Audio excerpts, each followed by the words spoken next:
10 বছর আগে মাজার ব্যথা ছিল, কুষ্টিয়া দেখাইছি, সদরে দেখাইছি, অনেক ক্লিনিকে দেখাইছে। তারপরে ওখানে ভালো হলো না, তার রাজশাহী 2 বার গেছে।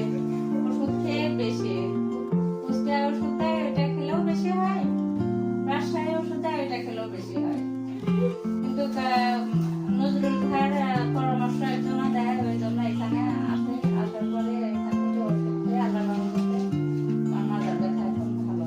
10 বছর আগে কথা, 10 বছর পরে সে আমার গলাতে ইনফেকশন ঘা হয়, হওয়ার পরে এই অবস্থায় কুষ্টিয়ায় দেখাইছি, ক্লিনিকি সদরে হলো না। তারপরে সিনাইরে দেখাইছি, সদর হাসপাতালে, ক্লিনিকে দেখাইছি, আপনার ডায়াবেটিস সেন্টার, ডায়াবেটিস রোগী আছে, ডায়াবেটিস সেন্টারে দেখাইছি। দেখা না হওয়ার পরে আপনার হচ্ছে নজরুল ভাইয়ের কাছে সে ওষুধ খেয়ে এখন বর্তমান আল্লাহ রহমতে আমি ভালো আছি, এটাই।